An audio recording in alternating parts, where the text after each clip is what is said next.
All right, good morning. This is going to be a quick video. I just put my eye drops in, and it's like 7 o'clock in the morning in Vegas. What is it, day number 11 for me? I'm more than a third of the way through, I believe. I don't even know. My brain isn't even functioning right now. I feel like it's a crime to be awake this early in Vegas unless you're still awake from the night before. If you're still awake from the night before, that's a win. But if you're up early rising in Vegas, you got issues, and I definitely have issues. I'm typically up before 8. On days I really need to shoot, I'm up probably at 6:30, but doesn't make it easy. I don't like it. I mean, my favorite Vegas days are, having like a late night, not too crazy, maybe like a 1, 2 a.m., just having a fun night and then sleeping in until like 10 or 11, maybe getting some room service delivered the next morning and then slowly making your way down to the pool. That would be my perfect Vegas morning. I haven't had one of those on this trip, but maybe at some point I'll treat myself and do that. So I'm up to get a haircut this morning. I got to be over there by 9 a.m. I've been up doing some things. I try to get my haircut every single week in Vegas, like every 6 or 7 days. You got to stay show ready at all times. It's important in life and in Vegas. So off to get my haircut. I'm wearing something different today. I'm not wearing a black or white t-shirt. For those of you that think I wear the same thing every day, you're kind of correct. I kind of do, at least during the day. At night, obviously, you see what I wear, and that's something different every single time. But for my daily stuff, I'm typically in a black t-shirt or a white t-shirt, and then I'm always in black jeans, black Calvin Kleins. That's my go-to, and it's like a page out of Steve Jobs' book or Mark Zuckerberg's book. Like during the day, if it's just like a routine day, I don't want to have to like plan my daily outfits. It's hard enough planning your nightly outfits. I don't want to have to plan double the outfits what I'm going to wear during the day. It's just too much work. So typically, no matter where I am, whether it's Europe, I'll even rock this in the Caribbean, Vegas, Tokyo, wherever. Like it's typically a black T-shirt, black jeans for sure. Yeah, and that's my outfit. And you throw on a nice pair of boots and maybe like a nice watch or something, and you can pretty much get in anywhere in case you have like a spontaneous lunch or whatever else. Like that outfit is pretty versatile.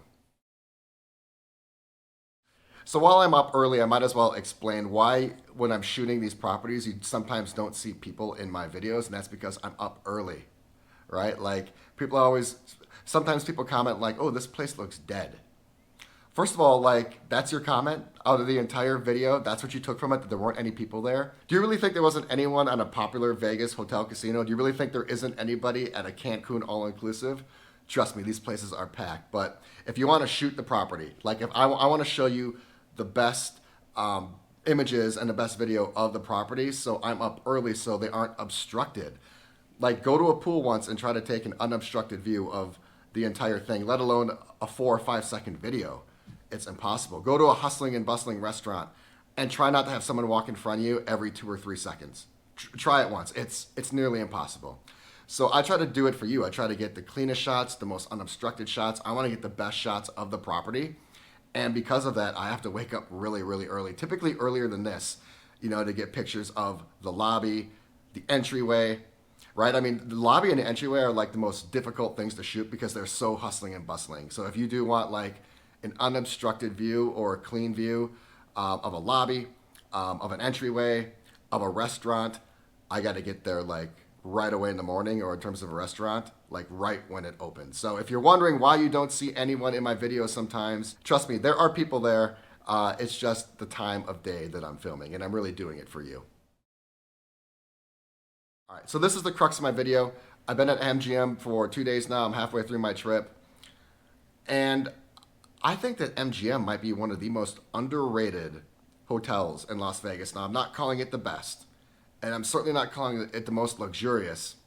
And for years, I've actually questioned why people come here, because it doesn't really do anything exceedingly well.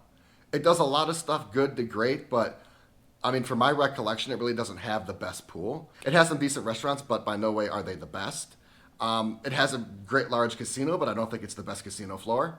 They have the MGM Grand Arena, but now that T-Mobile is built, like, I don't think that's the best venue anymore. Like, it has a lot of great stuff, but it doesn't really do anything excellent.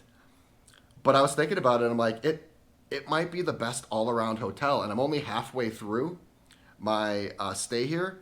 But I'm pretty sure like that's gonna be the title of my video. I think it is the best all around hotel. If you want a high end restaurant, it's going to have it with Joe Robuchon. If you do need to go to an event here, it has the capability to have a large event, 15,000 people at MGM Grand Arena. It has a Cirque du Soleil show. It has a great casino floor. It has mid dining. It has top tier dining. Like it's good for families. It has a decent pool. Like it's not super luxurious like Wynn or Palazzo, but it's also not too casual either. It's in that perfect mid range. So you have a mid range casino property. It's large. It's one of the most iconic ones in Las Vegas, and it kind of does everything good to great. Like I think it probably is the best all around property in Las Vegas. I think if it had a great location like Caesars, like mid strip, and then also was a little bit more luxurious, I think you're looking at possibly one of the best, like just one of the best hotels in Las Vegas. Like I think like it has that potential. And is that why you come here? Because you can kind of stay at a 4-star place, get a decent room for usually a decent price. And no matter if you're feeling casual food, mid food, high end food, you want to see Cirque du Soleil, maybe you come in here for a convention or you want to go to an event here, like it's going to cater you no matter what you want to do. I don't think there are too many hotels that can do that. And plus, it's like approachable and casual. It's not over the top luxurious. It's not pretentious. Like I said, it's very approachable. I think that that's why people love the MGM Grand. I mean, I've only stayed here, I think maybe 2 or 3 times, but I think that's why people do come here. So tell me if I'm wrong or if I'm right. Like, first of all, is MGM Grand underrated for the reasons I talked about? And is it the best all-around hotel for the reasons I've talked about? I would say it's absolutely one of the most underrated, and it probably is the best all-around hotel. Like Palazzo and Venetian do things really, really well, but I just don't think it's as approachable or versatile as MGM Grand. But I would say that Palazzo and Venetian is right up there as one of the best all-around hotels. Venetian and Palazzo is right there. I just think it's a little high on the luxury end. And I think you need to be like a 4-star, like a very approachable type of venue to have that best all-around title. So I'm saying that MGM Grand, severely underrated and probably the best all-around hotel. I'm actually having a really, really great stay. Still got my best stuff to do. I still need to go to Hakkasan. I'm going to check out the pool, and I'm going to try to sneak into L'Atelier. L'Atelier has been booked out like 3 weeks. I came here a couple days ago, and the first thing I did was try to get a reservation for one at the bar, and they're like, nope, booked out weeks. They're like, you can try to go talk to the hostess and see what she can do, but we can't guarantee you anything. I'm like, wow. I mean, I know that Robuchon was a big deal. I think I've eaten there before, actually. But I've never eaten at L'Atelier, which is apparently like the more approachable, ultra high-end dining. If there is ultra high-end and also approachable, I guess it's L'Atelier, and that's why they built it. That's why it's Joel Robuchon on the right and then Joel Robuchon L'Atelier on the left, because Joel Robuchon is just over the top.